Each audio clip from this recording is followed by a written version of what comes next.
Apex Online Racing is sponsored by Elgato, who created this lovely Stream Deck. For more information about the Stream Deck, the link is in the description below.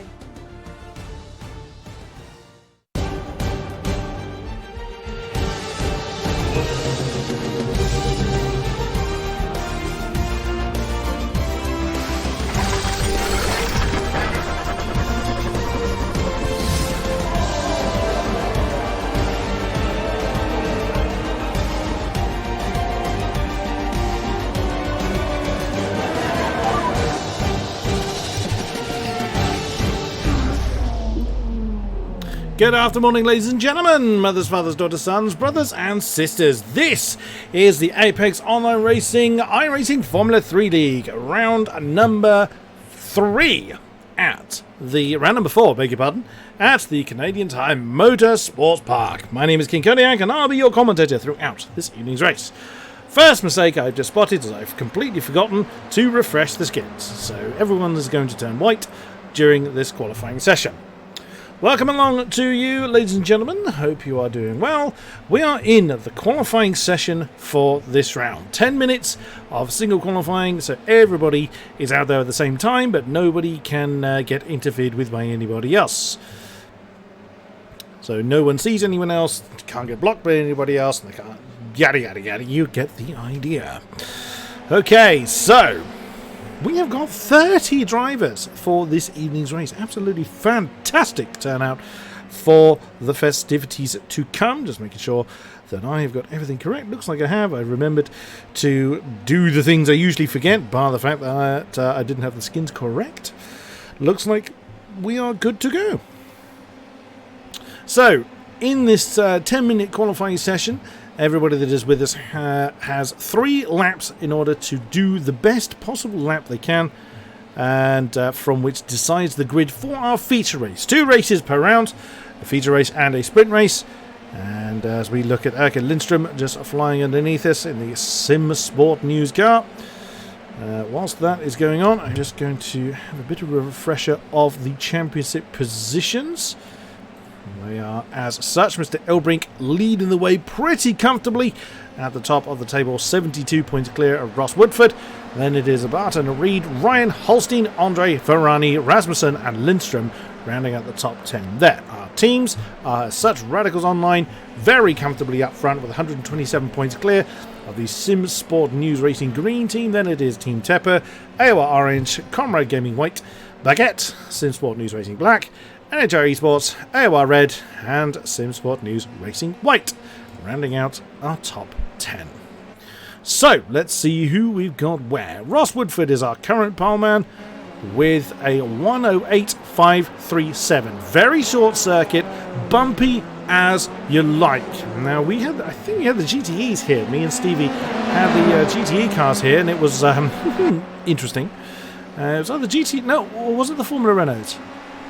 I've done this track with Stevie before. It was one of the 2 leagues.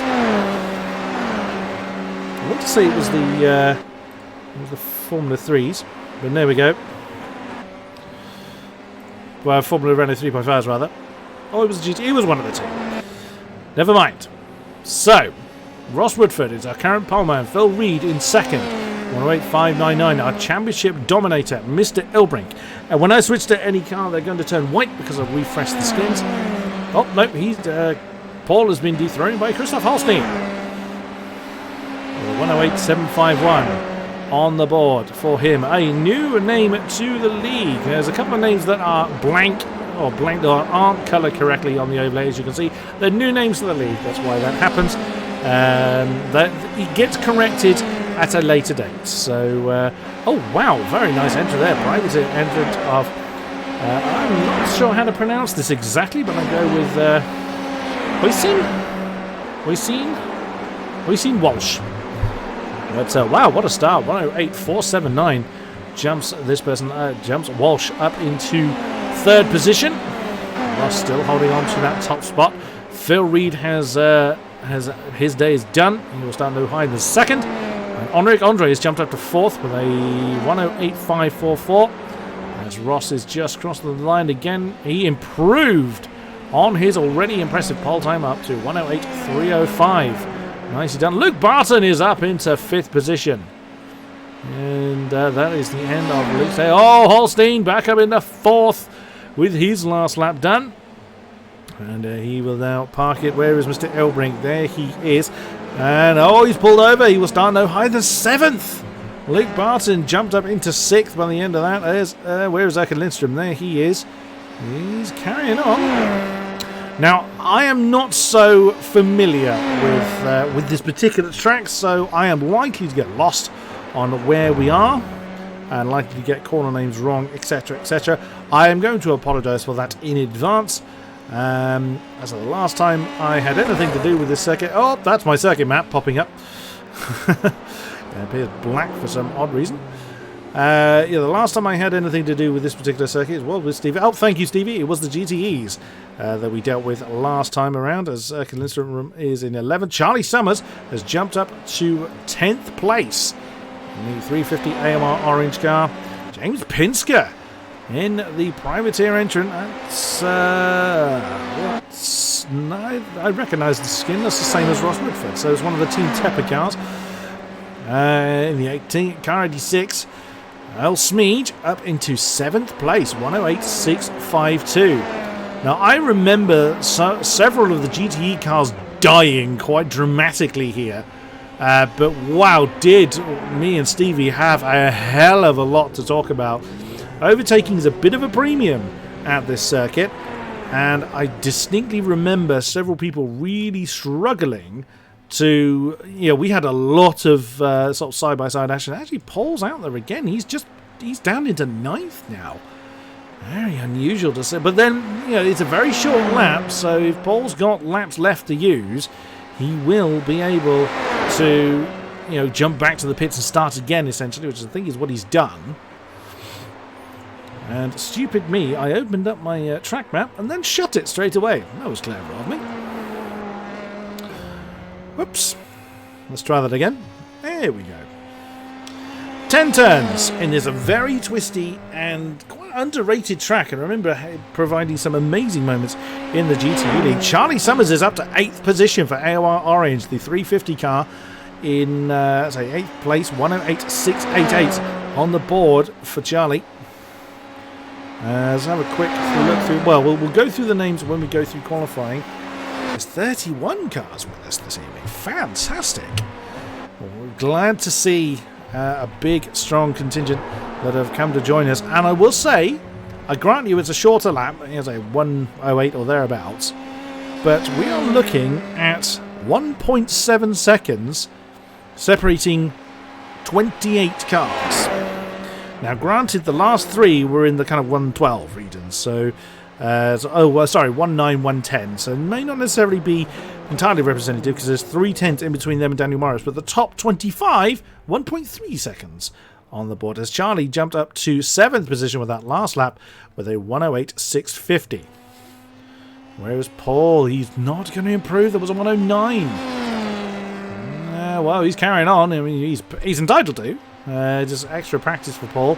He's definitely he's very much one of these show up at the last minute and blitz the field. But if this is indicative of his overall pace, he's in for a long day. His qualifying time is a 1:08.752. The last lap was a 1:09.8. Can't blame anybody else. As previously mentioned, this is a solo qualifying session. They don't have anyone else out there on track with them. So coming through the double right-hander, turns 5 and 6. And then it is flat out through 7, and then just long, crested. It's not really a turn, it's just kind of an undulation in the road. Again, there was some action going on there in the GTE, as I recall. And then we're going to fly through turn 8. Not a single hint of lift in Paul's car. Tail just sliding a little bit, nothing too bad. Sweeps through 9. And into turn 10. Final turn over the line. Can Paul improve? He doesn't. 1:09.4. Very, very surprising from our championship leader. He won't have time to complete this lap, as you can see, there's not much time left on the board. Well, Mr. Elbrink looks like he's going to struggle somewhat. We'll see how he does. Just a few seconds left for the qualifying session to end for our feature race. Oh, you heard the tyres. Not quite happy with Paul's manoeuvre there. And there we go. The qualifying is done. And our grid looks like so. Ross Woodford with a 108.305 takes the top spot. Then Phil Reed in second. Nicely done. Then Walsh, our newcomer, in third. Then it is Holstein, Andre, Barton, Summers, Pinsker, Ilbrink, Bennett, Martinson, Lindstrom, Federer, Youngbloth, Levitt, Mulbrin, Reyes, Waldo, Rasmussen, Imre, Schmidt, Kleinbesink, Depke, Scott, Dove, Morris, Alcario, 2 Martinez, Villegas, and Gonzalez. Very nicely done. So we will now be getting everybody gridded up. People that don't disappear. Now then. Grabbing my drink from behind me. So we are looking at a 36 lap race of this very, very short circuit.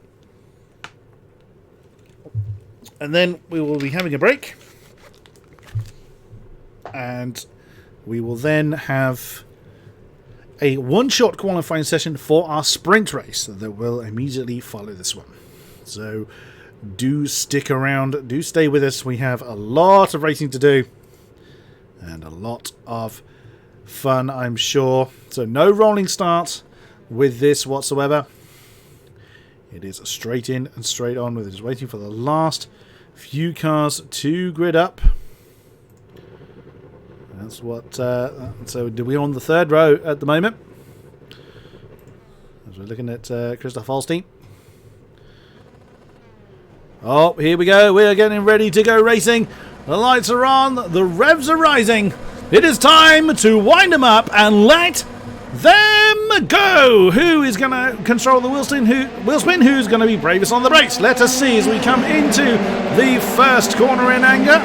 Now, there's going to be far too many people for me to try and cover all of them at the same time. Looks like everybody's made it through the first turn without too much bother. And now the numbers will have sorted themselves out. Here they come, streaming down towards the very twisty section. So we are coming through turn 3 now, coming back down the hill. And Phil Reed is already pressuring for the lead from Ross Woodford. Oh, we've got trouble further back. It is Fabian Youngbloth seems to have fallen a lot of positions. Pack's a little bit too tightly bunched for me to go have a look at the moment. Oh, look at that. That's, I think it's Luke. No, it wasn't Luke Parson. It was Charlie Summers that is looking to make a bit of a move. That is the tail of Henrik Andre. Oh, we've got big trouble further back. Big trouble. Oh, my goodness me. That is Erka Lindstrom, Alexis Federer, Martinez, one of the Martinez's, Alcario, all involved in that particular issue. Oh, an outside maneuver for Phil Reed to take the lead, coming through 8, 9 and 10. As I was looking away when that happened, let's just jump back a little bit and on board with Phil Reed as he makes that move. There it is, slipstream as he comes into the penultimate turn. Outside manoeuvre around turn 8. They've got the downforce to do it. Hangs on to that position, and Ross Woodford knows that one is done, and that is up into the lead. Nicely done for Phil Reed. We've got people in the pits already. Alexander Waldo and Daniel Morris, Levitt and Lindstrom. Now, Waldo was certainly not involved in that first lap incident, so is a mandatory pit stop these guys have to serve. Oh, looks like Tom Depke's in a bit of trouble. Never mind that, though. We have got lots of... I mean, no disrespect by that. Just so much going on up front here. Oh, look at that. There's tyre tracks going on. That's around here. Oh, and there's Holstein. What on earth happened to him? What happened there? He just sort of let go. Oh, Tom Depke is out. Oh, the curb bit him. That's put him all the way down to 13th position. He's still trying to recover. Danny Reyes has gone through as well. Oh, my goodness me. But Depke is out. I'm going to risk having a look at what happened to Tom Depke. We need to come back a little way to find out what happened to Tom Depke. I'm going to come back a little bit too far. Whatever issue he's had it on his own, it would seem. There was no one anywhere near him. Bit of a strange one there for Tom Depke. Great shame. Again, I don't want to look away from this battle too long. That's why I've cut that replay short. Another few people come into the pits. Henrik Andre has come through. Jose Morbran. Who else has gone through? It was just those two. Gone through the pits, and Phil Reed still leads away. Woodford 2, Walsh 3. Great effort on his maiden race in this season. And he's on the back of Ross Woodford. Look, there is the view from... from Ois. Again, I'm not sure how to pronounce his name. He's going to try and repeat what Phil did last time around. String around the outside of turn 8. Has he got the momentum to do it? He wants the inside for 9. No, Ross Woodford has managed to defend it this time. He's learned from what Phil managed to pull off and gets through into, or maintains, I should say, that second position. There's Luke Barton right behind them. Luke has been right up there as well in this season before. And behind them, you've got Ilbrink and Summers. So Paul up to 5th position, but still 3 seconds off the lead. He's usually way off in front by now. But he's got Charlie Summers, who, for company as well. Oh, Luke Barton, what's happened to you? What happened to Luke Barton? Oh dear, some of the GTEs did that. I seem to remember Holstein died by just catching that grass. Oh, I think Holstein was avoided. Oh no, sorry, it's Knut Martinson that had a death out there. So Luke's hit the wall, and oh, big damage to the front right of his car. That is going to hurt. Number 12 is going to struggle. This circuit really kind of needs your car to be in the correct shape. Here's Walsh again, trying to pressure Woodford for that position. And it doesn't look like Walsh is going to be close enough this time as they come through turn 8. Phil Reed's got himself about a second's gap up front. And no, Walsh has to do another lap. So, runs a little bit too wide, but nothing too bad. Unfortunately, I can't see the incident count, so I don't know how anyone's doing on that particular front. And there's Ilbrink. Ilbrink seems to have dropped Summers a little bit. That's now 4th position he's holding on to, and he's now he's not immediately having to defend. He can do what he can, and Luke is in, unsurprisingly, from, I think it was around about 13th position he came in from in the end. Oh, Alex Bennett! Oh no, what has happened to Alex Bennett? So that's coming through turn 2. Oh, the tail just let go. How strange. Oh, Sarah Dove's had trouble as well. Oh, and that exact same. Ouch! I would say that's the end of Sarah Dove's race. Absolute death by death by tyres there, unfortunately for Sarah Dove. She is understandably out of the race. Phil Reed leading the way. Here comes Walsh again. He's going to try the outside manoeuvre coming through turn 8. Oh, he's got the momentum this time. Can he hold on? Inside of 9. Can Woodford defend it? Woodford's going to have the inside of 10. And Woodford again holds on to that particular position. Nicely done. Oh, Walsh trying to come back underneath for turn 1. There's not really any braking zone there for these guys, so doesn't opt to keep that one. Reed, Woodford, Walsh, Ilbrink is closing in on the battle for second. Summers. Pinsker up into 6th position. A decent run then for Smeege. Martinson's up way up there in 7th. Again, that sounds very disrespectful, and I'm not meaning it to. Canute having a very good run at the moment. Then Reyes being hounded by Holstein, who's on that recovery drive of his own. Oh, Pinsker! Pinsker and Summers have had trouble. Now, is it related or two complete? Oh no, Summers went. And they both did the same issue at the same place, but had nothing to do with one another. Oh, it was about a corner apart. So Smeege lost it on the way into that particular turn. Summers lost it on the way out. Oh, Villegas is in trouble. He's done the same thing. He's just dropped the tail. That's exactly where Smeege and Charlie Summers have just had their issue. Oh, he's trying to repeat what Charlie did. That's the double right-hander, turn 5 and 6. Oh, nearly picked up people on his way past, but no harm, no foul. Oh, Alex Bennett. Oh, never mind, he's in the pits.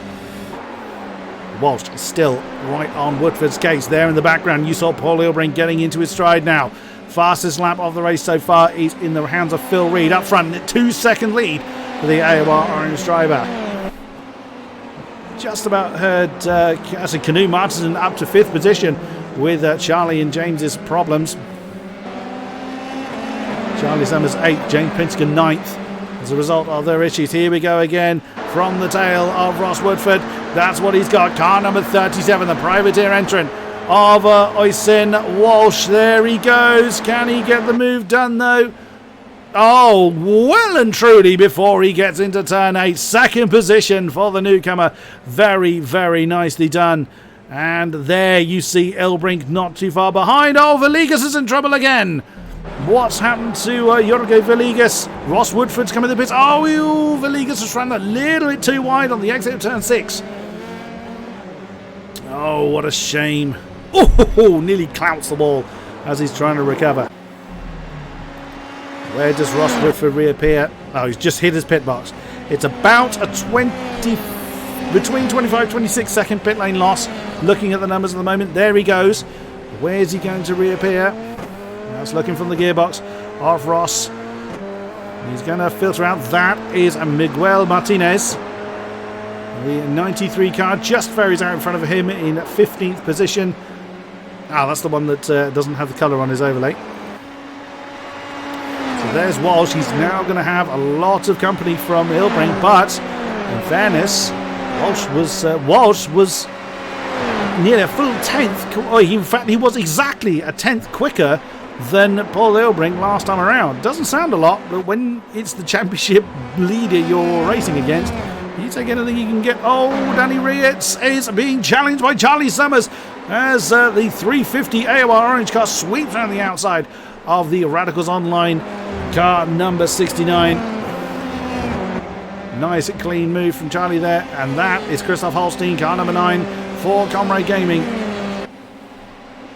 And there's Canoe Martinson, now 4th position for AOR Yellow in the car number 20. He's got 7 seconds to close down to Paul Elbrink though, so he's going to be concentrating on his mirrors somewhat as Christoph Holstein set the fastest lap of the race last time around with a 108.6. Beg your pardon, Charlie Summers with a 108.853.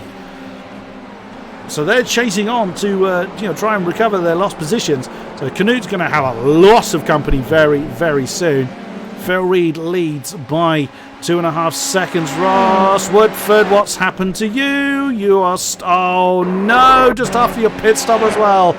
The Team Tepper 78, our pole sitter, sweeping through that fast left-hander. And the tail just completely dies on you, and you bounce off the wall. Oh, Ross, when are you going to get a break other than a broken car? And he's really struggling, look. That's Luke Barton that's gone through. That's down to 21st now for Ross Woodford. Oh, dear, oh, dear. It's turn 2 that's catching people out. Oh, it's Kleinbusink. That's Julian Kleinbusink that's had trouble. What on earth's happened here? That's the final turn. That's someone coming into the pits. Oh, wow. Can't see anything from that angle. And he's very much buried himself in the wall, and that's the end of his day. There was Alex Schmidt, who we saw coming into the pits just in front of him. So another victim of this race. We've lost 6, I think. 5, including Kleinbusink. So, oh dear. Phil leads by 2.6 over Oisin Walsh. Paul Elbrink, a second behind. Canute is 8.8 seconds in. Oh no, Ben Scott! No, another one! And Jorge Villegas again had trouble. Oh, that's the tail just let go there. What happened to Villegas? And there we go, another tail just letting go. And that's how difficult this track is. That's the thing. That's Villegas and Fabian Jungbluth. Oh, there's another one. That's Adam Levitt, the privateer number 14. You did that one live, sir. Bravo. So that's exactly where we saw problems earlier on. I expect a lot of that, I dare say. That's race leader Phil Reed coming through. Ooh, you heard the tyres begin to slide there. That's the double right-hander, turn 5 and 6. There in the background is Walsh. Paul Elbrink is losing time against the privateer 37. It's not increasing by much, but it's increasing by a 10th or 2 lap on lap. Oh, Summers and Canoe Martinson back. Very, very close. There's Christoph Holstein. Christoph Holstein's already gone through. The car number 9 has already overtaken the AOR Yellow. I think Canoe's let Charlie go there. because that's not really the defending line that Canute's gone for. Canute opting for discretion being the better part of valour there. He's going to sit in the slipstream of the AOR Orange 350. But Christoph and Charlie Summers have been lapping incredibly quickly. Well, everybody is basically. It's some amazing racing there. Oh, Martinez. Oh, that's the two Martinezes. Jose in the 47 car has just gone past Miguel. Are they both ART? I think that they're both running the ART skin. So I think that's a bit of team orders going on there as they swap positions. Oh no, Holstein again! Oh, big trouble for the Comrade Gaming number 9. And there you go, he's run too wide. And the grip had just let go, smashed the nose into the wall. And that is Holstein's day made considerably more difficult. He's already down to 8th position. He's limping around with no nose on the car. Oh dear, oh dear. As Woodford's had trouble again on that long, that's turn 2. Oh, there he went. We'll just watch that one again. Now, where did that let go? Oh, he caught the apex at the top of the hill. And then he managed to keep it out of the wall, though. But that is further trouble for Ross Woodford. Oh, Denny Reyes and James Pinsker have just swapped round. It looked like Denny actually let James go there. And, oh, that's Walsh! No, in his maiden race, up in second. What has happened to him? And there it is. You just saw the grip let go as he caught that inner apex. I missed which turn there was. I think it was turn 3. And he is out of the race. Martinez. Never mind, he's just coming in the pits. Along with... Oh, Holstein's made it back to the pits. Holstein is continuing. And with this kind of attrition rate, I'm really not surprised. But because of that, Paul Ilbrink, I'm aiming for Phil Reed, and my brain's trying to mix up both names. Phil Reed now leads by 5 seconds over the championship leader of Paul Ilbrink. So Paul just needs to keep it on the island, really. As we are fast approaching the halfway stage of this race. 13 down of this 35-lap race. Let us see. Mulbren and Woodford have just swapped round. Ross getting back into his stride once again after having various problems.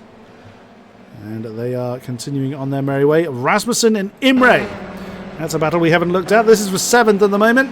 And that's coming up. Oh, Charlie Summers. No, not another one. That's turn 2 again. So there's turn 1.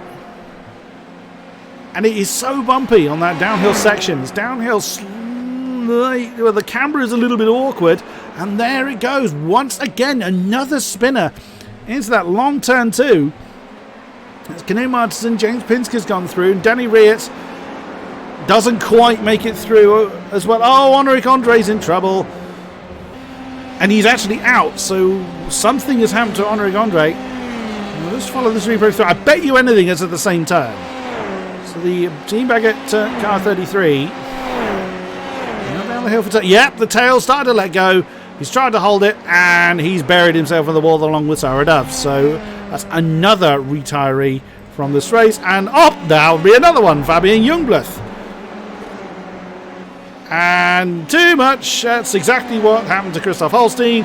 Except you've gone in backwards into the wall, and he is indeed out. Fabian Youngbloth is retired to the pits.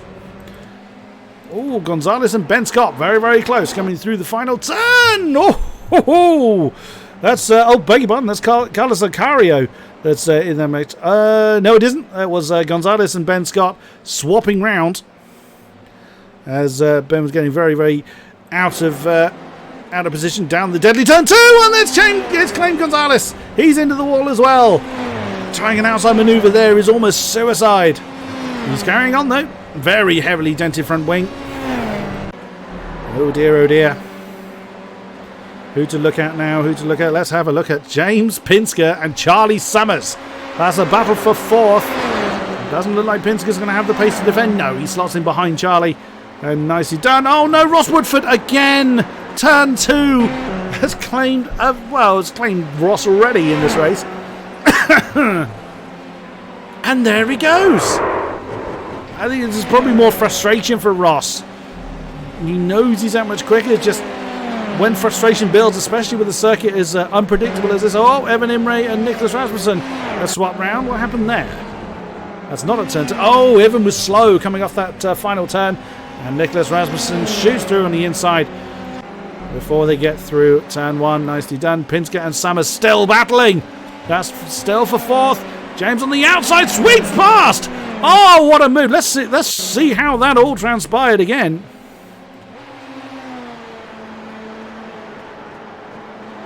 As Pinsker is the... Oh, there you saw Charlie get all out of shape. And oh my goodness me. Gonzalez is in trouble again. What happened to... Oh, that was a bang you heard in the background. Oh no, he's in the pits. Oh, it was Alex Smith that was... Oh, there he goes. That was the bang we heard. Oh dear, Villegas. Oh, that's Holstein getting it very sideways with a new wing on his car. And that is... Who's that is around them? That's not Ross Woodford, so that must be... It's not Adam Levitt. No, I'm not sure who that is, actually.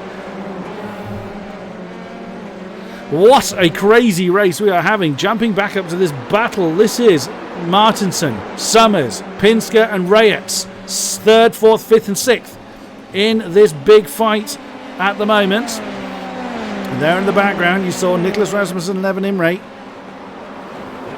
There's so many people changing positions. It's so hard to keep up with them. Now we've got a slight chance to breathe. Alex Smith, well, he looks like he's positioning himself to come back out, so we assume that he hasn't retired yet. So we've lost from... Oh no, Tom Debicki's actually back on track. As is Sarah Dove, actually, so they've both repaired their cars and come back out. So we've lost 8 cars, I think, from this race so far. We've had considerably more accidents than that. Oh, jumping back up to this battle for 3rd. Let's look on the gearbox of Kenny Madsen. That is the chasing 350 of Charlie Summers. They've got themselves a bit of a gap between themselves and Penske, as you can see, who's got Danny Reyes for company. Down this treacherous long turn 2. As the AOR yellow keeps that one under control. Charlie Summers closes in the 350 AOR orange. There's Pinsker doing pretty well. And doesn't look like Kenny Madsen's just going to let Charlie go. May not necessarily defend as such, but he's not jumping out of the way. Absolutely fine. He's perfectly entitled to defend that line. As they come through turns 5 and 6, Canoe was a little bit slidey coming through that, but surely that is going to be job done for Charlie Summers. Long, it's not really straight, it's a long curve. Jumps out of the slipstream. I think he had to jump out of it a bit early. Canoe's still got the inside line. I reckon Canoe's going to jump behind Charlie Summers. Yes, he does. So nicely driven by both of them. That's allowing James Pinsker to close in on them as well. As Danny Reyes is a little bit further behind. Ross Woodford is out. That's another victim of the race. I'm not really surprised. Oh, that's Daniel Morris of our AOR Red on the back of... That is not Villegas. That is Tom Depke. Oh, and that is Villegas flying off the road. As he's had trouble down at 5 and 6. Right behind Adam Levitt, I think that is. Well, Adam Levitt has got... I can't tell who that is in the between them. Oh, that's Phil Reed, it's our race leader. Oh, what's happened to Ben Scott? Nothing, he's just lost a position to Luke Barton. Luke Barton's gone through up into 9th. He's our lead man that's pitted, actually. So, don't discount Luke Barton. He's won races before. And he's actually showing to be pretty strong. He won't inherit the lead, but he'll get a few positions when the top 8 pit. Oh, Villegas again. And he's had trouble down that last turn. What's happened here? Oh, he got in a bit deep and then just touched the grass with a bit of brakes and round he went. And he's going to bring his car into the pits. He hasn't served his pit stop. Charlie Summers is in. The 350 car from 3rd. He's in the pits now. He will be serving his mandatory stop. Pinsker is on the case of Martinson. Still, battle for the podium. Summers ruled out of it for now. we'll see how that changes as the laps tick away. 19 done. Oh no, Martinez. Oh, that's not going to work for you. That's a pretty solid wall there. And there we go, it's the exit at 6. I can see exactly what he's tried to do. You get on the nose of him. It looks like you should be able to go through there, but game says no. Oh, Ben Scott. No, never mind, he's in the pits. Just saw him falling through the field. Well, that will be why. Let's jump back up to Pinsker on the tail of Martinson. Whoa! James going for an inside manoeuvre coming into turn 8. That's you'd need a considerable amount of pace difference to do that, which James didn't have over Martinson, but he is really pressuring the AOR yellow car. 20! Oh no, that's Danny Reyes in the background! Just drops it on the final turn and hits the wall, bends his front wing, keeps out of the way. He's going to have to wait for a couple of cars to come through. That's the 93 car of Miguel Martinez. Jose Martinez was the one ahead of him. Oh no, Danny Reyes. He's going to struggle now. It's Knut Madsen doing a great job keeping Pinsker behind him. Pinsker's shown some really great form, this being his maiden season in this league. Hasn't quite had the luck to back it up, but he's looking very strong now for a potential podium spot. Oh no, Holstein again! Oh, the car number 9. And there again is the final turn that's claimed another victim. Oh, that put him right in the middle of the track. He's managed to spin it round. There go the Martin. Oh no, it's not the Martinez's. That's treble 7. That's Daniel Morris. Has just gone through. Oh my days. Well, I did say it'd be an interesting race. And Pinsker has managed to nail Martinson. Is that was that on the backside? Yeah. Slipstream and momentum sweeps around the outside though. Martinson didn't make it easy for James. And up into third for James Pinsker. Very nicely done. Jose Martinez comes into the pits now. Oh no, never mind. Danny Reyes has made it back to the pits. And there in the background, I think was Villegas. Oh, Danny Reyes missed his pit box. Oh, someone bouncing off the rev limiter there. There in the background is Rasmussen. He's just gone past what I believe is Villegas' car. It is the 101 Team Gibson racing car. Reyes is back out. That was quick. New front wing on his car. He's going to have a lot of people around him. That is Adam Levitt. This has gone through in the number 14 privateer car. So that's 15th then. Oh, Daniel Morris, you just lost. Wow, I'm going to see that again. You've lost the position to Holstein. Oh, look at the pace difference there. Holstein came cracking. Oh, no, it's undone itself for Holstein. Just 2 corners later, you see the opposite lot going in. Oh, no, and he's collected. Oh, no, what a shame. Oh, goodness me. That's how quickly things can undo itself. Holstein is out of this race. Daniel Morris was the unfortunate victim there. He is out. Oh, my goodness me. We're not going to have anybody left at this rate. Phil Reed. Keeping your car on the island is achievement enough, irrespective of where you finish. Oh, that's Tom Depke that just dipped a wheel on the grass there. As Phil Reed comes past him. Oh, Charlie Summers, not again. Bad luck befalling the car 350. But AOR Orange. That's exactly where Holstein's just had his trouble. And bang. Another one bites the dust. I'm going to have that song on as a sign. But oh, Rasmussen and Martinson both in.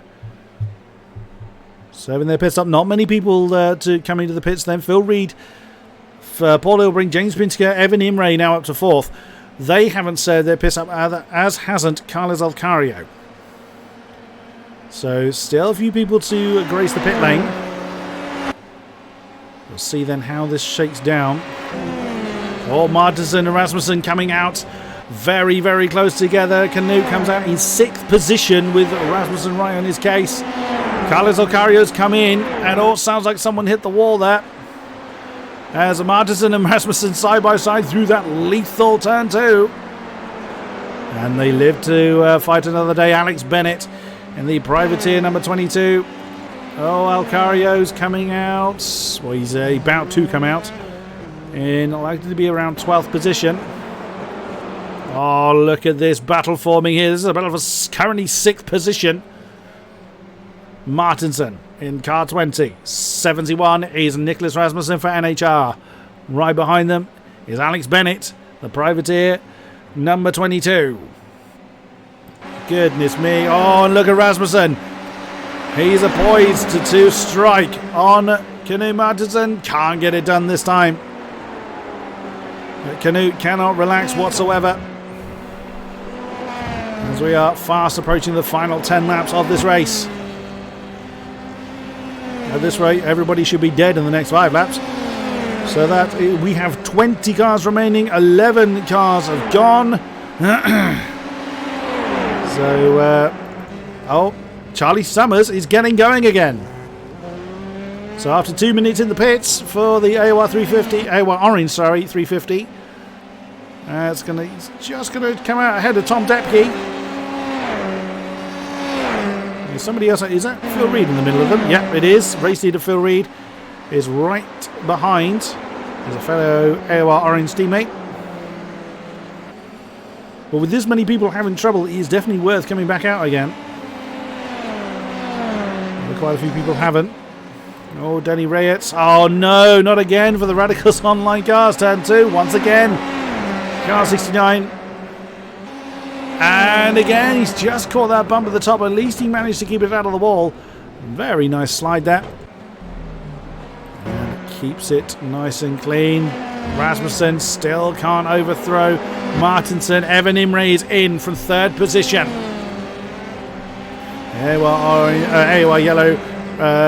Oh, sorry, he's just coming out. Oh, this is going to be close. Only just. But can Martinson, can he use that momentum to try and slide past Evan Imre? Oh, he's going to be on the outside for that long sweeping turn 3. Oh, still side by side. Let's get the above shot. Evan Imre just about manages to fend that one off as Knut tries to fend off Nicholas Rasmussen. Ooh, that's a lot of side by side, lots of close action going on there. Phil Reed, race leader, has come through the pits now as well. He comes out in the 2nd place. That is 5th to 8th in that battle there. Where's the blimp? Not really a great place. Let's use that one. Alex Bennett, a little bit off the back of it, but nothing too far. Oh, someone was sliding a little bit there as they come through final few turns. That's what Evan Imre's got to deal with. Great drive off that final turn then as that's thrown Knut Martinson into the clutches of Nicholas Rasmussen, who's looked poised to try and make a move coming through turn 1. You've got to be pretty brave. No real braking zone there as previously mentioned. They come down that turn 2 again. And no change in that running order at the moment. So just 2 cars yet to come through the pits. Paul Elbrink and James Pinsker. Oh, Alex Bennett thinking about a move on Rasmussen. Nicholas has been very much concentrating on Knut Martinson's tail, but suddenly Alex Bennett has put the pressure on. That's a back marker that's ahead of Evan Imre. Didn't quite see who it was. Wow, everybody up to 10th is at least a lap down. There's a Denny Reyes is in the pits again. Some people have had to come through the pits twice. And James Pinsker is coming into the pits as well from 3rd. Where is that going to put him? That could put him right in the middle of this battle as well. Luke Barton's gone through into 3rd. Oh, that's a lot of smoke. It's in the pit lane there. That's a back marker. So Pinsker has cleared that battle that we've been looking at. That is car number 420. That is not sure. That's Julian Kleinbusink. He'll be showing the yellows for Knut Martins, for Evan Imre rather. Paul Elbrink, our race leader, is in, and Kleinbusink getting well out of the way He doesn't want to get involved in this battle whatsoever. And Alex Bennett fell a little bit off the back of Rasmussen. Rasmussen not falling off the back at all of Knut Martinsson. Here we go again. Through that long curved section, heading down towards turn 8, side by side, as they're going to enter the last few turns. Oh, Knut's not going to be able to hold it. I think Knut backed out of that. And that is up into 6th position for Nicholas Rasmussen. Nicely done indeed. Oh, that's a fair amount of... Something is smoking quite badly in the pit lane. There you go, you've just seen it. I thought it was Luke Barton's car, but Luke's up in 3rd. It's one of the C-Sport News cars. There's kicking out a lot of smoke there. Well, 7 to go. Phil Reed, post-pit stop, leads by 4.2 seconds. Fastest lap holder whilst everything's been going on is actually this man, Luke Barton, with a 1:08.829. He's got 20 seconds before he will find Paul Ilbrink. 5.7 seconds back to James Pinsker, who has got Evan Imre for company. 5 cars in that train. That's the view from the gearbox of Pinsker, car number 86. Evan Imre closing in quick, dives to the inside, thinks about a move. Coming through turn 8. Pinsker allowed a little bit more room than he probably needed to, but manages to fend off the AOR yellow 147. But Evan once again had a cracking drive from that final turn. Closes up to James, but is not able to make a move just yet. Into 2. James leading the way. Evan is looking to pressure. Rasmussen's really broken away from Knut Martinsson now and is on the case of the second AOR yellow car. All good so far for these guys. Keeping an eye on the timing, see if anybody else comes into trouble. But I would say this battle is going to be good to the flag. Who's going to get the slipstream off of who then? Again on the gearbox of Pinsker, looking at Imre. We saw how fast he was able to gain before, and he dives to the inside again. Can he get the move done on Pinsker? Oh, the pace difference for Evan Imre, up to 4th position for the AOR yellow 147. Brilliantly done, Evan Imre. There's Nicholas Rasmussen looking to do the same thing. And again, a decent drive for Rasmussen. Off of that final turn, goes to the inside for turn 1. Can't quite get it done. Into 2, and there is Martinsson now. Getting right under the rear wing of Nicholas Rasmussen. Lots of sons in these names. Well, 2. I'm just saying them a lot. No change at the moment. It's taken to lap 31 before we get any kind of, regular, try and force the mistake kind of racing. Generally, there's been lots of spins and recoveries. Look at this lot. Now, not all of these are for position, of course. Evan Imre is the lead of this particular train. That, I think, is one of the Martinez's is. I can't see. Well, it is one of the Martinez's. Can't see which one, and that's Rasmussen trying an inside manoeuvre, flies through on the inside of Pinsker. What a move for the NHR Esports Car 71. And that is the ART car. I can't see which number that is. Getting out of the way. And it's not Gonzalez. It's literally the other one. Yep, there it is. It is Miguel Martinez. It has stayed out of the way of that particular pack. That's the view from James Pinsker. Oh, that camera's too far away. Evan Imre's not been able to get too far down the road, though. As we've got 4 to go. 2.5 minutes and a little bit until the checker flag comes out. I need a drink. Excuse me. Now, here we go again. Imre under pressure from Rasmussen. who in turn is looking to try and get that position back from the 71 car. No change. Oh, and that was Alex Bennett looking at trying to make the outside move on Knut Martinsson. Doesn't commit to it. Now we've seen Evan be very strong on the exit of that final turn. He needs it every single lap now until that checkered flag falls in just under 2 minutes time. And for him, it cannot come soon enough. Oh my goodness, Rasmussen so close. James takes a slightly wider line coming through the turn 2, as does Martinsson trying to fend off Bennett.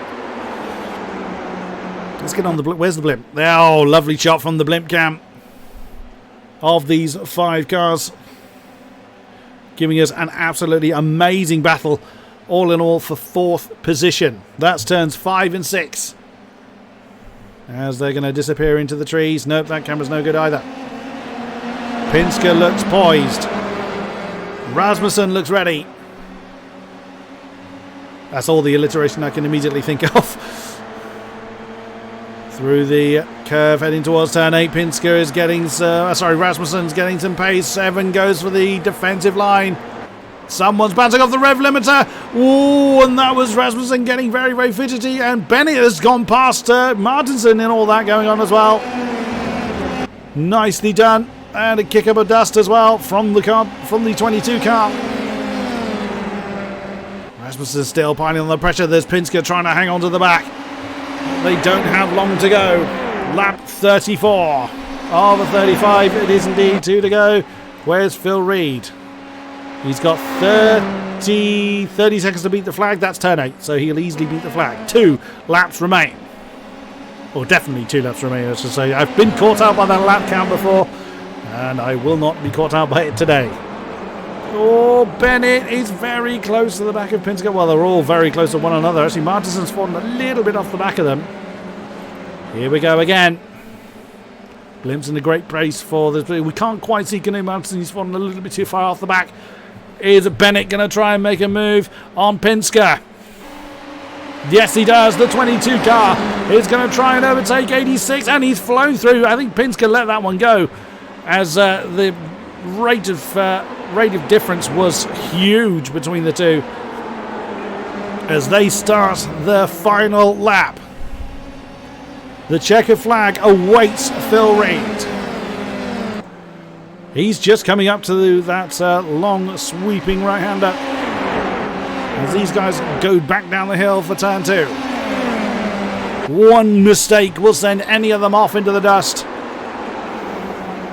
And so far so good. Rasmussen, I think, was a little cautious coming through that final turn. But keeping an eye on our race leader, he's been flawless and peerless all race long and claimed the fastest lap by 0.003 of a second. Your winner in the feature race here at Canadan Tire Motorsport Park is the AOR Orange number 44 of Phil Reed. Paul Ilbring comes home in 2nd position. Luke Barton distant 22 seconds down the road. But this is the battle for 4th. Imre on the inside, Rasmussen on the outside. Who is going to claim this one? Will the yellow 147 claim it? Or will the NHR Esports 71? No, and Evans force him off. Brilliantly done. Here comes the final 4th downwards. Evan Imre is going to fend off the charge for 4th. Rasmussen 5, Bennett 6th, and Pinsker in 7th position. Why was Pinsker in 7th? Of course, we saw him duck behind Bennett at the beginning of the last lap. Martinsson 8. Jose Malbran comes along the line in 10th. In 9th position, rather. The last car on the lead lap is the Privateer 14 of Adam Levitt. Goodness me, what a crazy race that has been. That's Phil Reed. He's doing another racing lap anyway. Well, why not? I seem to remember Phil did that before and caught me out. So, it's funny someone just crashed. There we go. He sends Knut Martinsson into space. Wow, what a finish. That's been absolutely incredible.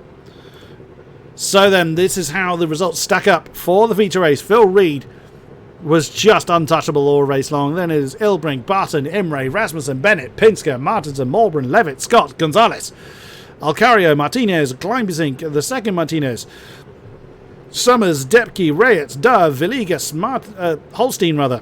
Those that didn't see the flag were Holstein, Morris, Woodford, Smith, Andre, Youngblood, Walsh, Federer, Lindstrom and Waldo.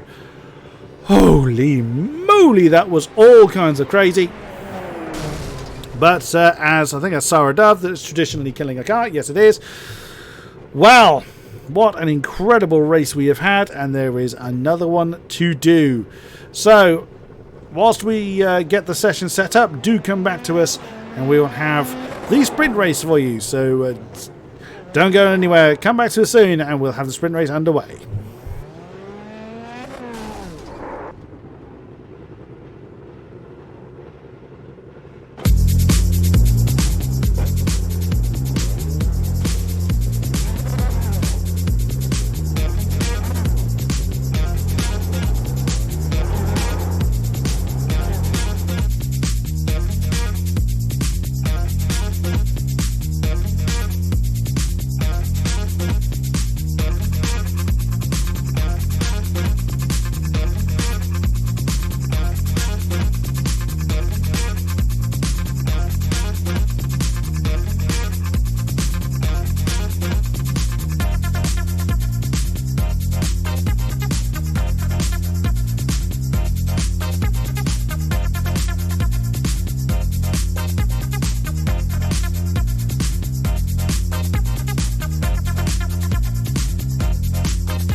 Welcome back, ladies and gentlemen, to the sprint race here, the AOR iRacing Formula 3 League, round number 5 here at the Canadan Tire Motorsport Park.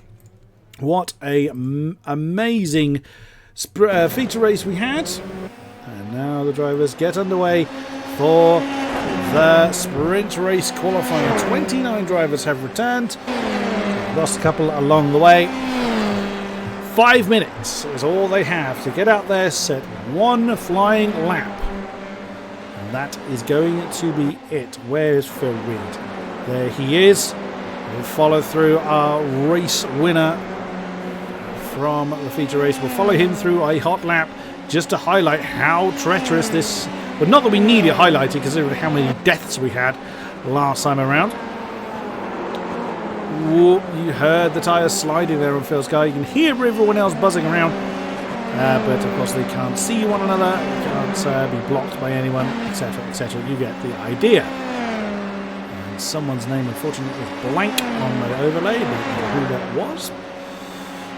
We'll figure that out as time goes on. Let's get in the cockpit then of Phil Reed's car. Number 44.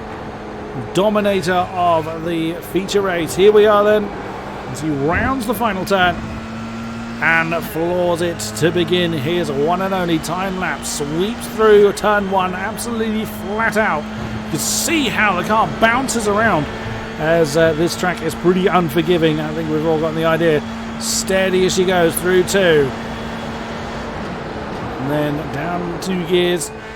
Doesn't quite kiss the apex, but you really don't want to. The curves will just kill you very quickly. Several people ended up in the wall on the left. Then another over the crest, slightly opposite camber for turn 4. Now 5 and 6. Oh, a bit of a slide coming through 5 for Phil. Now turn 7, and then into that long back stretch. Just a foot all the way down until they get through to turn 9. Hard over to the right hand side to make the run as short as he can. No one to slipstream off of, obviously. Was created some amazing moments in the feature race. Swoops through the second apex of that turn 8. Now 9. Just kisses the apex as much as he dares.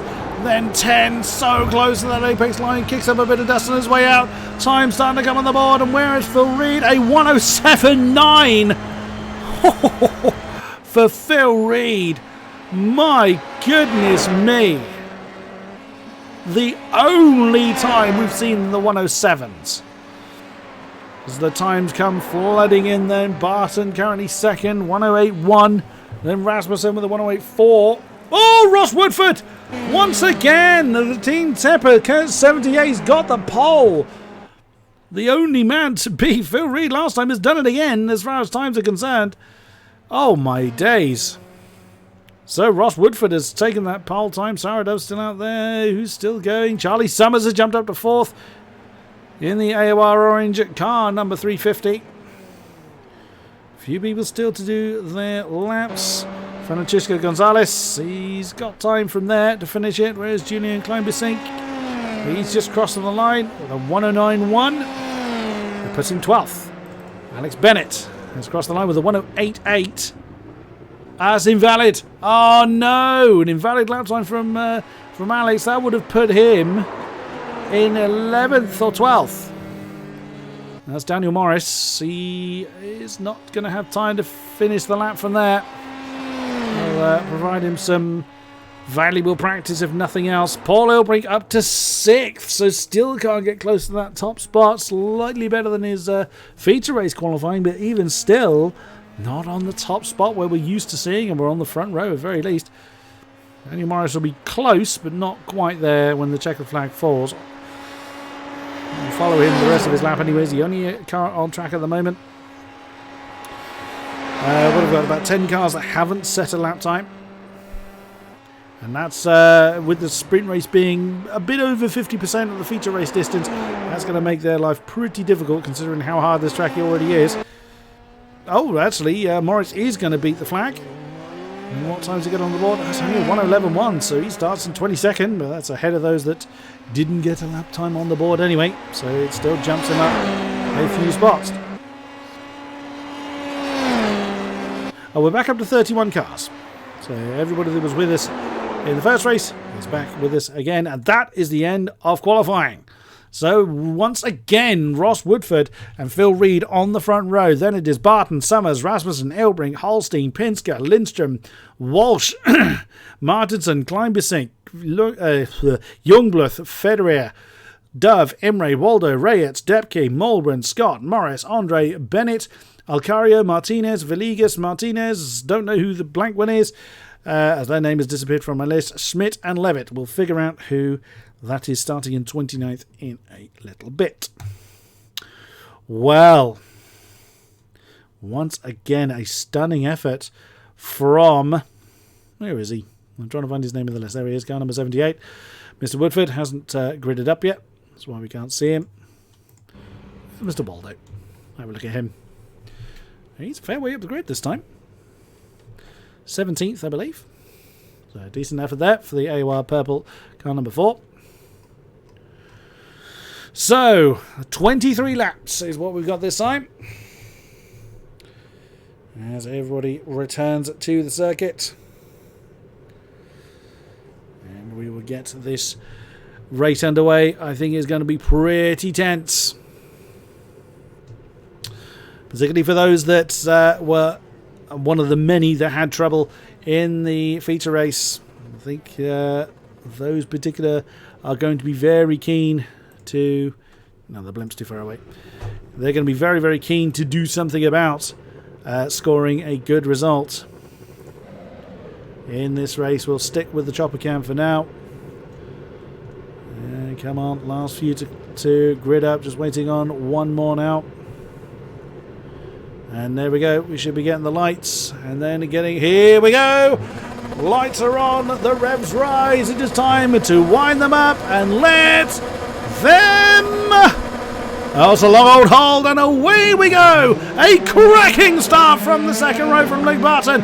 He's already gotten Phil Reed. He's having a go at Ross Woodford as they come around the first turn and angle. Look at that, Lindstrom and Holstein also gaining positions from the fourth row.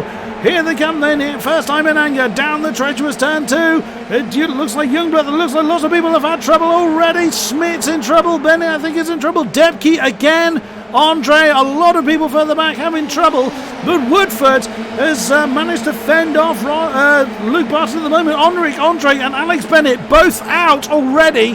Oh my goodness, didn't see what happened to them, but they are both returned back to the pits. Their day is done.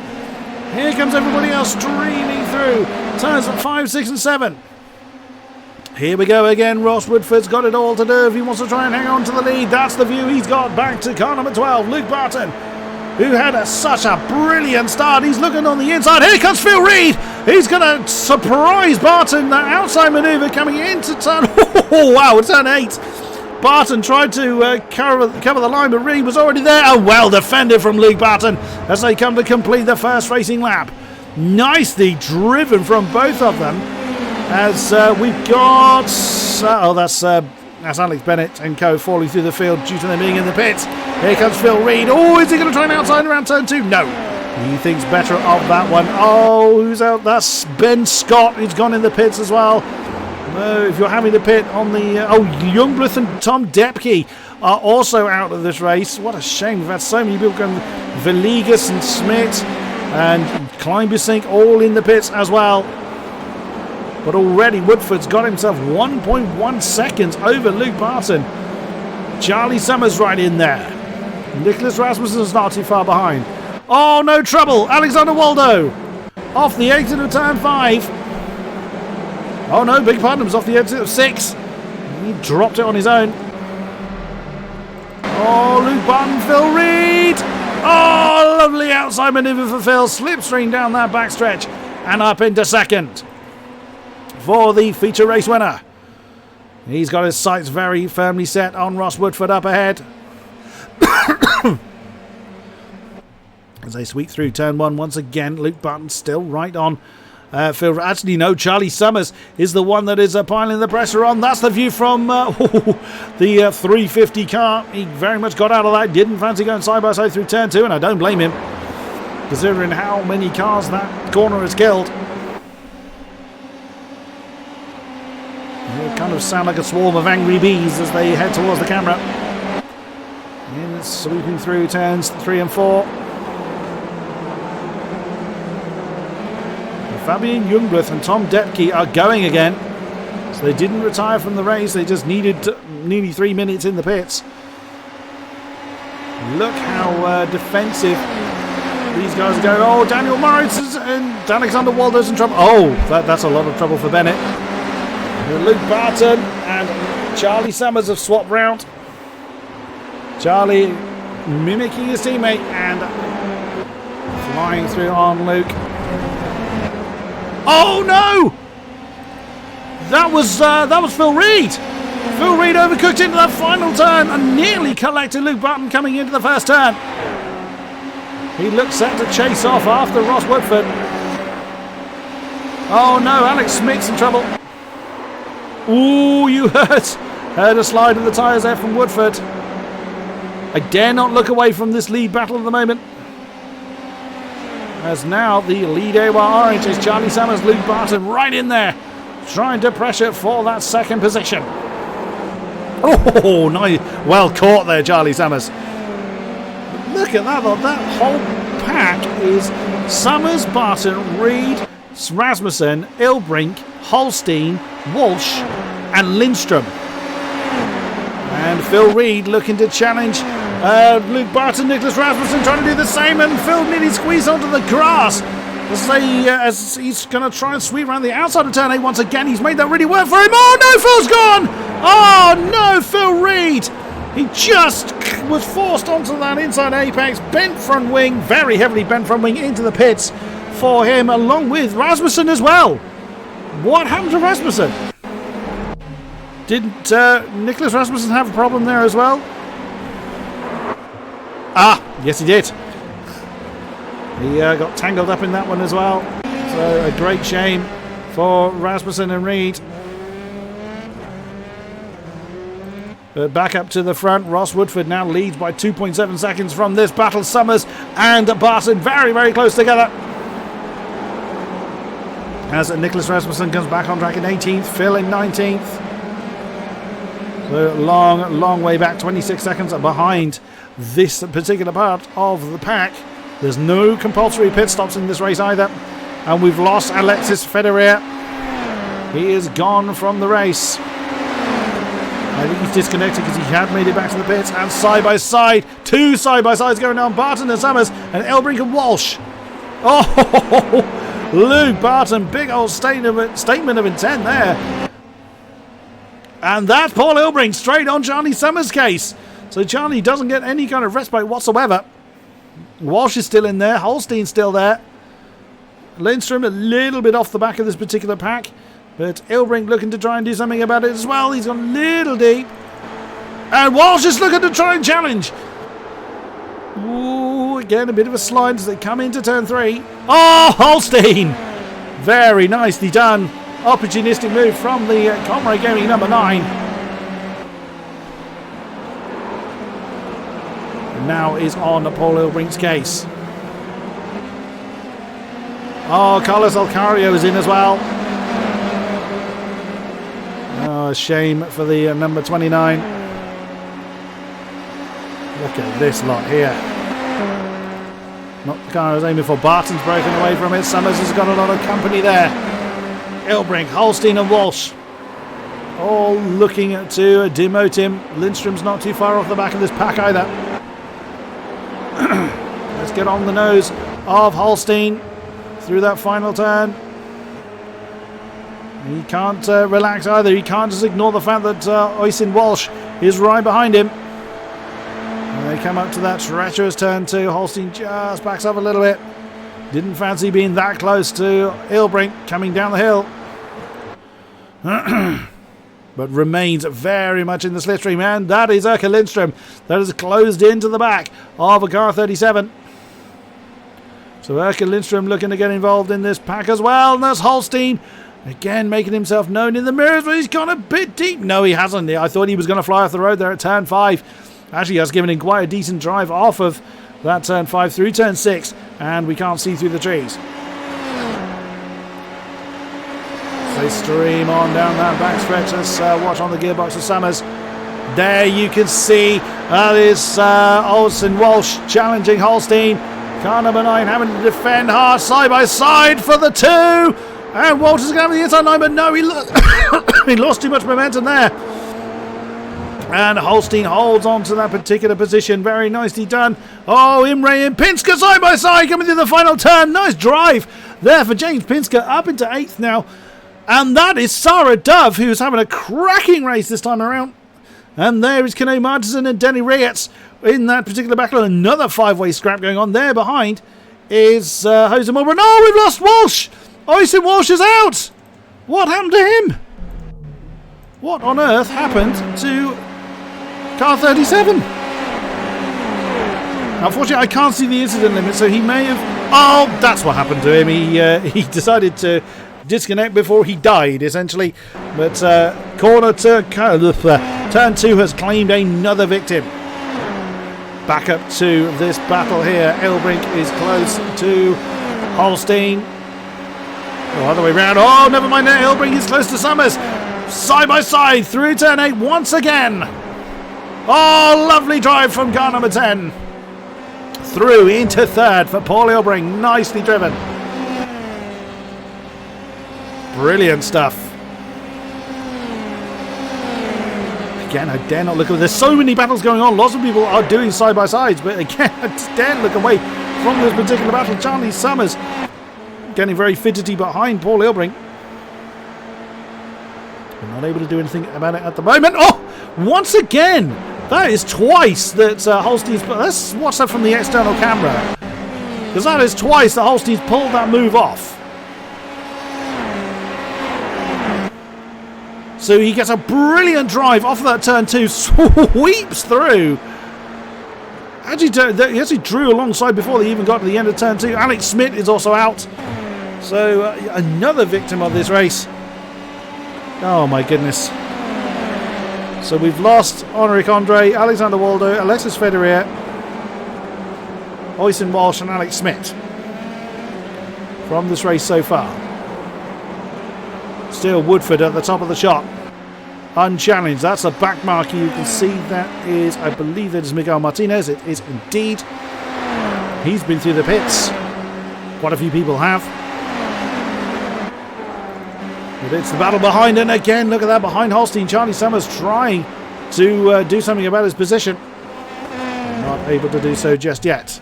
Holstein then gets onto Paul Elbrink's case. Paul getting a good drive off that final turn, and that's Villegas that's come in. Jorge Villegas has brought his car into the pits. Can Holstein do this incredible move he's done several times? Oh, he's looking like he's going to try it. Oh no, he couldn't get the extra pace he needed to pull alongside Paul. Oh, me of little faith. Now he's going to draw alongside. He's going to the outside for 4. No, he couldn't draw alongside, but he is feeling very racy. Is Mr. Holstein. He wants to get further up the field after a less than stellar sprint race for him. Oh, right under the rear wing of Paul Elbrink. That's allowing Luke Barton to get a little bit of breathing space. Charlie Summers still in the hunt. Here comes Holstein. Paul's going to force him to the outside line. Oh, parked in the middle of the road and forces him onto the grass.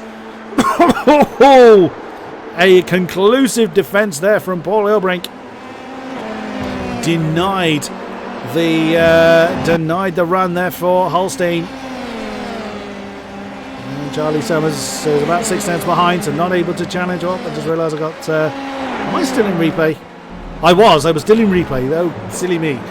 But the positions haven't changed anyway.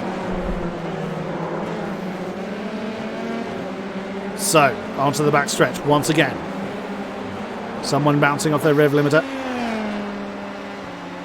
There's Woodford. You just go through the shot. Then there's a back marker. Luke's been caught up a little bit by Elbrink, so Luke's made a mistake somewhere.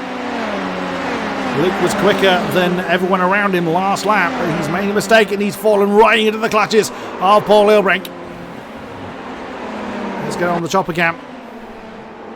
Oh, look at the amount of grass on that racing line coming through the final turn. And that is Miguel Martinez is jumping very much out of the way. Barton, Ilbrink, Holstein, Summers just out of the shot. And Ilbrink stayed very much to that outside line, denying Christoph Holstein that run that he's pulled off so successfully a couple of times now. Streaming through turn 4. No change of position just yet, but Paul getting very close to Barton. Oh, and I say that, and Barton has overcooked the exit of turn 6. Let's just have a look at that again. And there he goes. Just about caught it. But unfortunately that drops him down to 5th. There's Erka Lindström right with him as well. Holstein and Ilbrink were so close. But Paul is now up into 2nd place. Oh, Evan Imre and Danny Reyet having a fight for 10th position as well. The Radicals Online number 69 is taking that 10th spot. Look at Holstein, so close to Paul Ilbrink. We're already over halfway through this race. Holstein is so pressuring. Holstein actually has the fastest lap with a 1:08.1 in this race.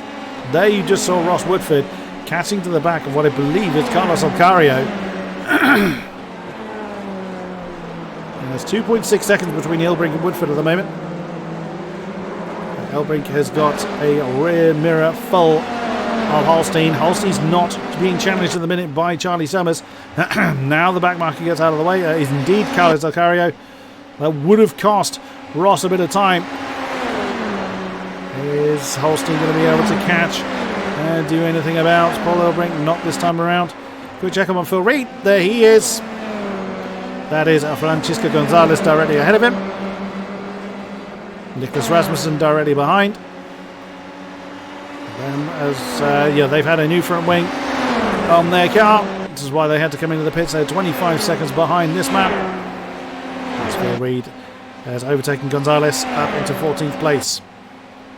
Oh, Holstein trying to draw alongside Ilbrink and still can't do it. Once again, brilliantly defended by Paul Ilbrink. There's car 29. That's Carlos Alcario, who's going to have a lot more company again. Well, these sprint races do tend to generate these incredible battles because they can't. Whoa, no! They can't just. They can't leave any time on the table. And Holstein being bitten exactly the same way Luke Barton was by that turn 6 exit, down to 6th for him. There's Pinsker. He's getting a bit of a tow from car 93. That's Miguel Martinez. Oh, Mulbran's off. That's Jose Mulbran. Oh, another victim of turn 6, and he's chucked that one into the wall. Denny Reyet is pretty close to Canoe Martinson, challenging for 9th. 1:08.9 is a pretty quick pace considering he's right down there in 10th. So Denny Reyet's showing some pretty good pace at this stage. As the field ironically a little bit spread out now. Canute is fending off the charging Radicals Online. Car number 69. Evan Imre not too far behind. As Jose Mulbran brings his wounded car back into the pits. There's Saradov. And that distinctive purple car. Well, it's either Saradov or Alex Waldo. That's not Waldo. That's certainly not him. Let's jump back to that battle with Martinez. No, Martinson, sorry. And there goes Danny Reyet. And Martinson's going to have no answer for that whatsoever. Knows it's done and sits back into the slipstream of the Radicals Online 69. That is indeed Saradov. I was looking for 77, not 177. I've been at 8th now for Saradov, so a good race for her. What can Charlie Summers do against Paul Ilbrink, though? Charlie gained a couple of tenths last time around. It's about a second or so between the AOR orange car number 350 of Charlie Summers, and the Radicals Online number 10 of Paul Ilbrink.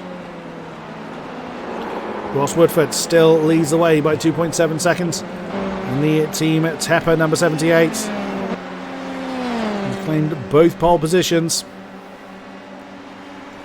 And as yet was denied the win. Had a very troublesome feature race. There is Pinsker on the back of Christoph Holstein. Erka Lindstrom's in there as well. So that's a three-way battle for 5th position. Pinsker's going to try and demote Erka Lindstrom another position. Oh, Erka's boxed in behind Holstein. He couldn't get the traction he needed. Pinsker just had to back out of that. That's a back marker that's ahead of Holstein. There's Saradov behind them. Oh, Summers is getting close to Ilbrink. 6 laps to go. Oh, Pinsker is close to Lindstrom. And actually Imre and Martinson are close together as well. So Reyes has gone by about a second. There he is. That's a back marker directly behind Evan Imre. It's not been a fantastic race for Kenny Martinson, unfortunately. Oh, that sounds like someone's gone off. It is a Saradov. Oh no! Saradov, who was having a real strong sprint race, just has gone into a slide on the exit, on the entrance rather, of turn 5, and that is down to 11th for her. And Lindstrom and Pinsker are swap round. The slipstream of that back stretch has allowed James Pinsker through. Oh, Kleinbusink is out. What happened? Oh, that's turn 2. He wanted a little bit too wide, and that spelled the end of his race. Oh, the AOR yellows. Car 20 of Canute and 147 of Evan in a strong battle for 9th place. And oh, Charlie Summers has just lost the position to Luke Barton. Oh dear! What's happened there? Oh, there you go. He caught a slide. Just wandered off the road. Well held by Charlie Summers. Not for that to... That could have gone horribly, horribly wrong. And Summers has actually already caught Luke Barton and repassed him for 3rd, but that's lost him a load of time on the back of Paul Ilbrink. Erka Lindstrom and James Pinsker still in a fight for 6th place. As he is side by side, the AOR yellows of Martinson and Imre. Imre on the outside.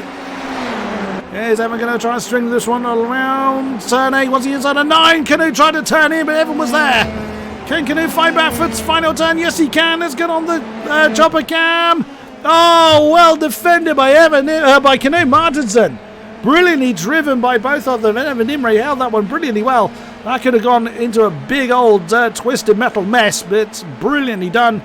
And through into turn 2. Evan still pressuring his AOR yellow teammate.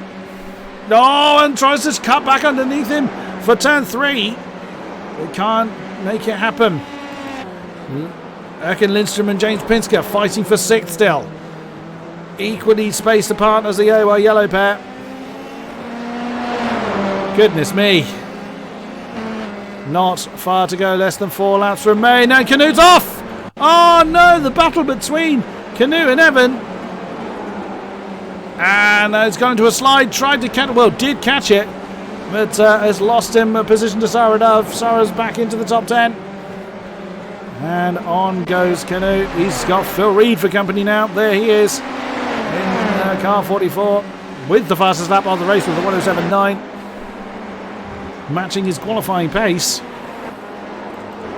Oh, Rasmussen and Daniel Morris having a scrap for 13th. As a reminder, Rasmussen has been through the pits as well. Oh, bit of a dust being kicked up by the AOR red 777. Oh, he's gone! Oh no, he hasn't, he's lagged. Oh, Phil Reed, Canute Martinson side by side coming into turn 2, that's brave. Yeah, Canute backed out of that. Did not fancy going around the outside of the killer turn 2. And I do not blame him at all. Already behind them is one of the back markers. Lindstrom and Pinsker still fighting for 6th. Car number 86, James Pinsker, the privateer entrant, is being chased hard by Erka Lindstrom. The Sinsport News car number 98. 2 laps remain. Lots of sliding going on. Oh, Daniel Morris! Oh, Nicholas Rasmussen sweeps around the outside of the treble 7 red through turn 8. Brilliantly driven. Oh, bit of lag there for Daniel Morris again. Oh, Lindstrom trying an inside manoeuvre on Pinsker again. Oh, it's getting close. That was through turn 3. There in the background is Danny Reyes. Into 5, into 6. Pinsker doing a brilliant job of fending off the advances of Erka Lindstrom. Still time on the board. Ross has been, keeping it steady. But is Fabi Youngblood? Oh, he's coming into the pits, I think. Ross Woodford, I think, has just been trying to keep it on the island.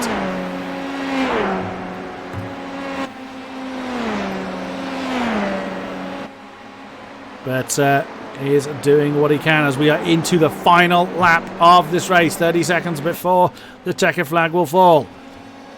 Woodford 1, Ilbrink 2. 1.7 seconds separates them.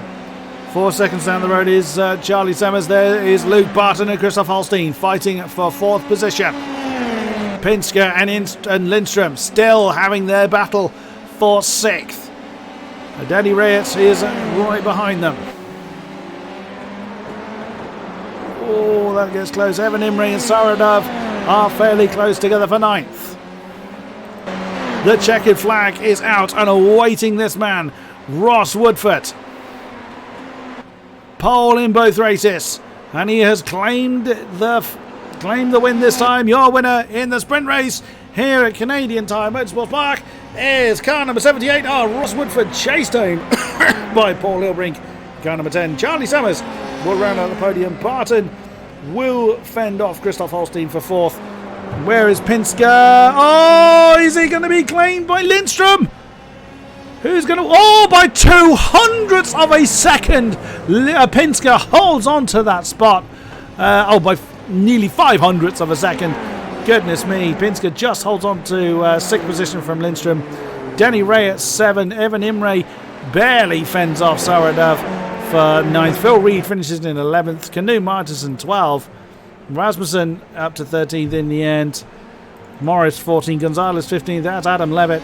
Crossing the line in 16th place. Jose Morburn, having been through the pits himself, is going to come across the line to round out 17th, the last car on the lead lap. Here's the 187 Team Gibson car. Oh my, what a finish. So, Ross Woodford this time takes the win from Paul Ilbrink. And then it is Summers, Barton, Holstein, Pinsker, Lindstrom, Reyes, Imre, Dove, Reed, Martinson, Rasmussen, Morris. 15th was Francisco Gonzalez. Then Levitt, Morburn, Martinez, Scott, Alcario, and the second Martinez, Villegas, Youngblood, Depke.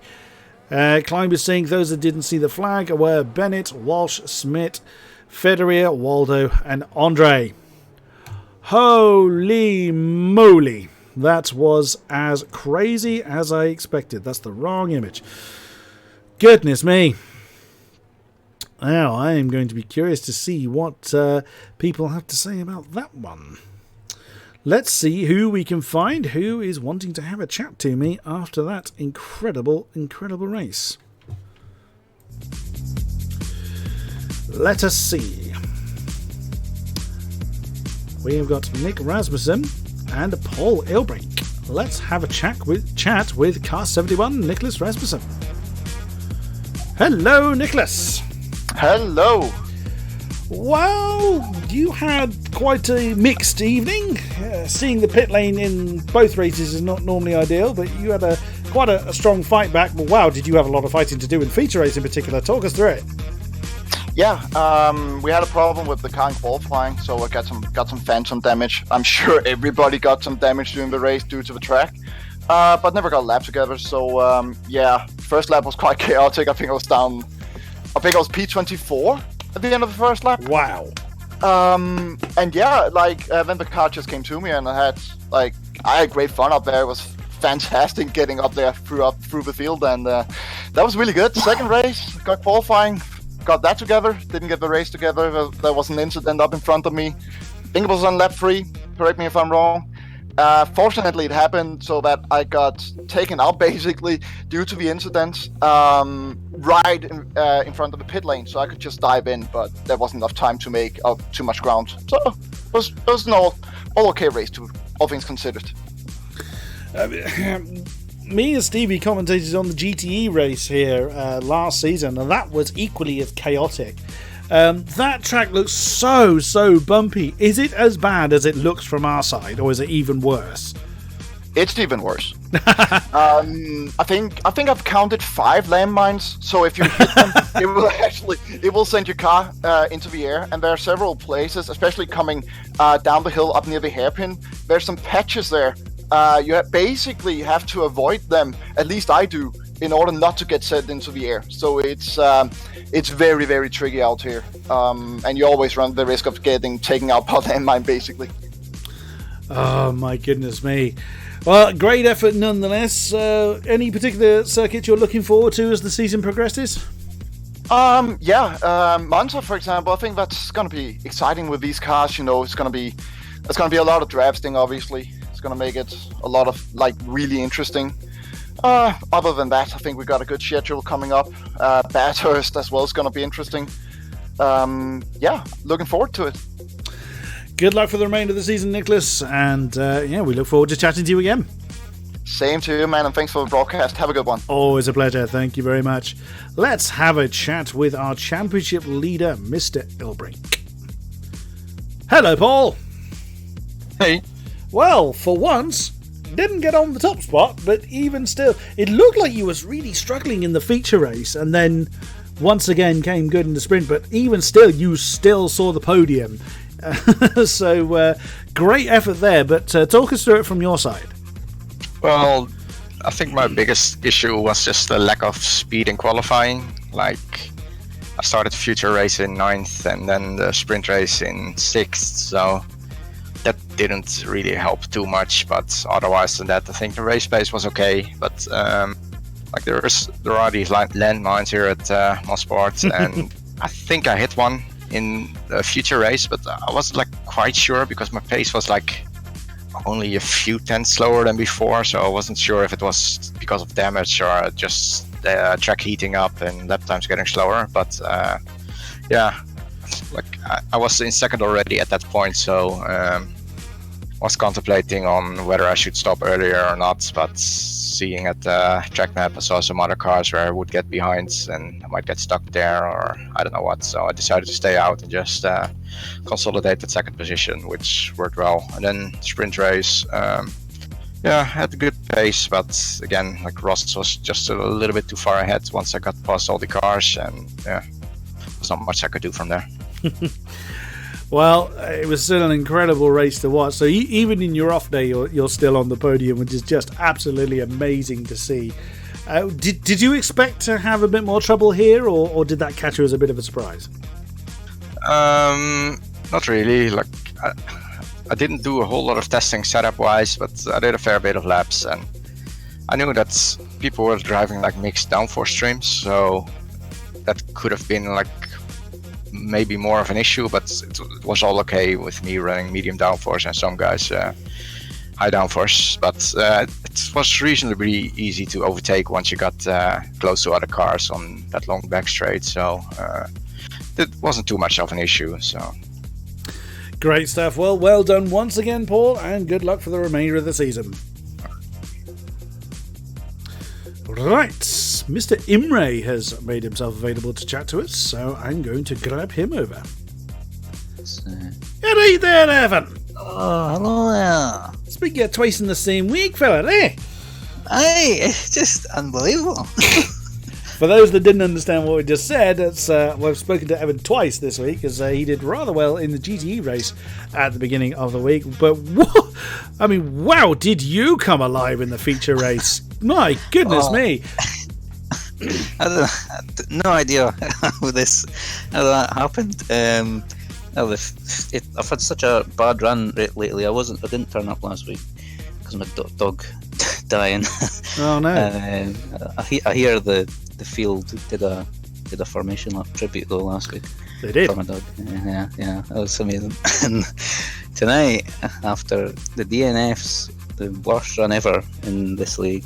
Tonight, well, I just avoided a lot of the crashes, and I got quicker as the race went on, and I was somehow in the top 10, and then I done the overcut on a lot of people because the tyres are really cold on the first lap when you pit, and done the overcut, came out ahead of my teammate, and I then hung on there. Well, actually, I overtook James as well, and then I just had to hang on with Nicholas right up behind me.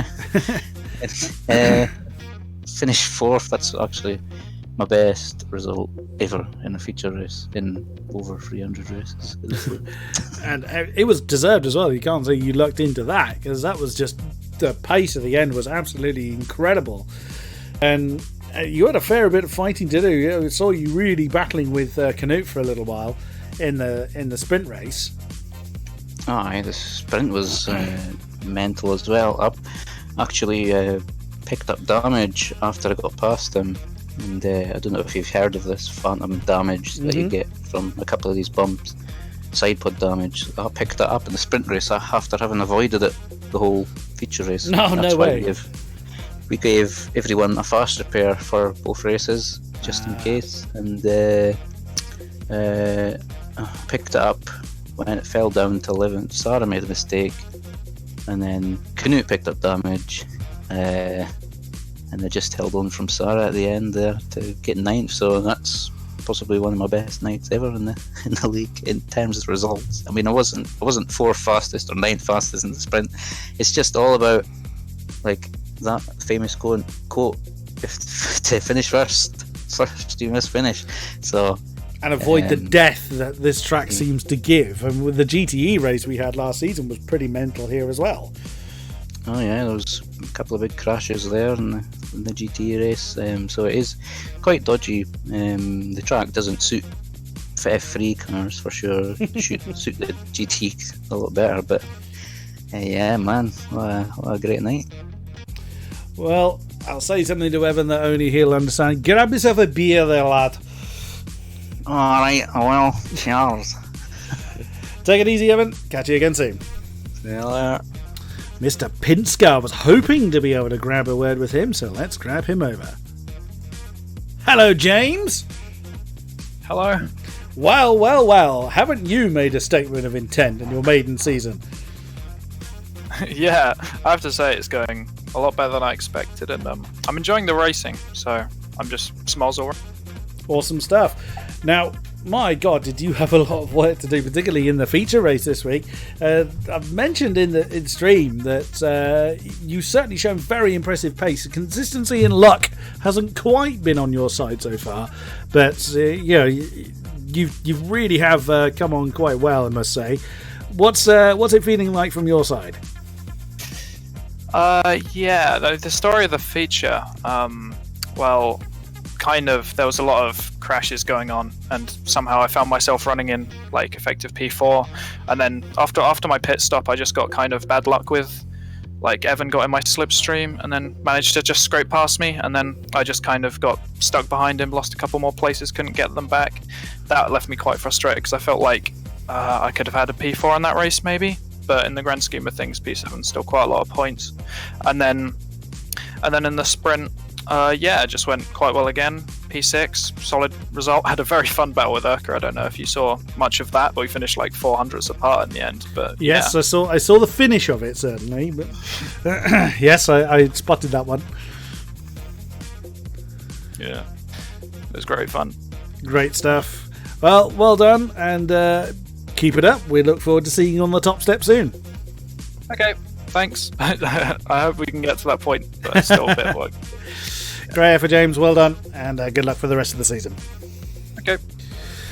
One final one to talk to. It is our feature race winner, Mr. Phil Reed. I've interrupted him in the conversation. Fantastic. Hello, Phil. Hi, I was actually talking to myself. Oh, awesome. So I did interrupt a conversation still.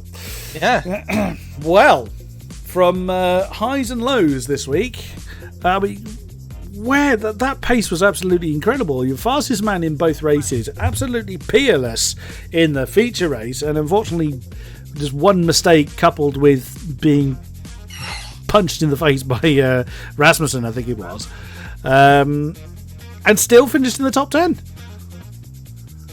Yeah, so the feature race was good. Obviously, coming over the win was very nice. I wouldn't say I was peerless. I think, to be honest, over the race, if you were to take the feature race and sort of define if you were to give like a summary for that race, it was kind of who survived.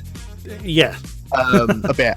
And so if you were just to take it on pure pace, I think, to be honest, tonight Ross probably could have won and probably should have won both races. Like, his pace was, insane. It just obviously, it wasn't all about pace in that feature. That time it was a bit of attrition. It was a longer race. You've got more time to have to avoid landmines and other people, and I had my fair share of that in that race when I was leading, and I was like, I've got some nice gaps, and then about 5 people spun in front of me, so I lost like 5-6 seconds just through people spinning and having to slow down. And but luckily I think Paul picked up some damage in that race, so he never really had the outright pace to catch because he had that damage from the landmine, so it was all good. And then obviously took that, and then the sprint race, it's unfortunate. It's like a tiny little touch from Luke going through the really long right hander, and I was like, right, okay, I've gone off, I've spun, I've collected Nicholas at the same time.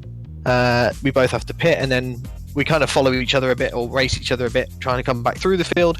And luckily the car felt hooked up in the colder session with the setup I had, and I was just so fast in that sprint. I felt really good, and I came away with the fastest lap, I think. I think. Yes, you did. Okay, good. Which is great, because I felt the whole week, well, no, that's not true. Yesterday I felt very bad until the last 6 or so laps of the practice, and then it all suddenly clicked, and just coming in it today, I was like, man, it feels good. And it certainly showed. You and Ross were the only drivers, as far as I can see, that got into the 107s. So, absolutely incredible stuff. Great effort, Phil. Well done, and good luck for the remainder of the season. Cheers, Chris. Bye.